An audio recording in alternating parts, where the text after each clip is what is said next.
Now let's take a live look at the White House right now because President Trump heads to China today for a high-stakes meeting with Chinese President Xi Jinping. And that meeting has been in the works for a while now, but was pushed back because of the war with Iran. In fact, the war will likely be discussed when those two leaders meet. Meanwhile, President Trump says the fragile ceasefire agreement between the U.S. and Iran is on, quote, massive life support. It comes after he rejected Iran's counterproposal to end the war, calling it stupid. Here's what else he had to say. Then they come back and they want to negotiate, and they give us a stupid proposal.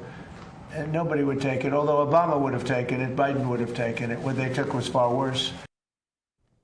But Iran seems to disagree with the president. They say the deal they sent over simply demanded the country's legitimate rights and included no concessions.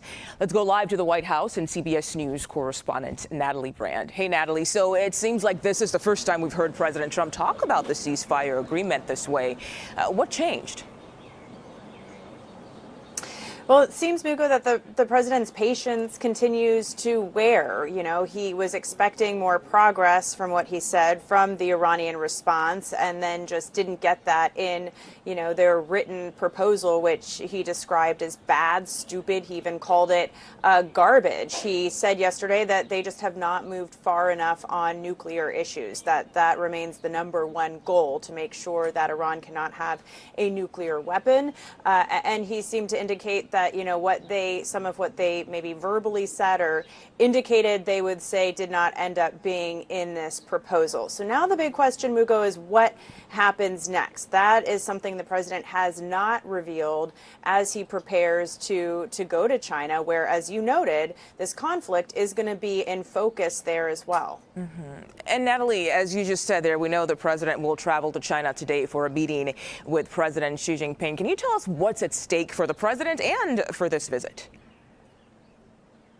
Yeah, and you noted that, you know, this summit was in the works before the war, but, you know, and it was even postponed because of the war. But now it's back on the books. It's happening. We still have this conflict and this very fragile ceasefire that's now on what the president said is life support. It's important to note that China and Iran have a huge economic partnership. China relies very heavily on the Strait of Hormuz for energy. China is the top purchaser of Iranian oil.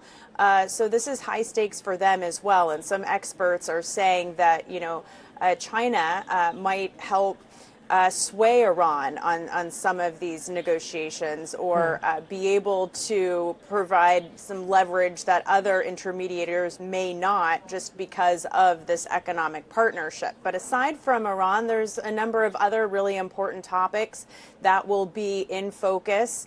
And some of these topics that, you know, have been sources of tension during the second Trump administration. Of course, you know, trade, tariffs, export controls, critical minerals, artificial intelligence, Taiwan, all of these big issues that are going to be discussed. And also want to point out, the White House has invited a number of business leaders, chief executives from some of the United States top companies across tech and finance as part of the U.S. delegation. We've seen this on past international travel with President Trump as well, as he's also looking to perhaps secure or announce business deals or partnerships as part of this big trip. Mugo.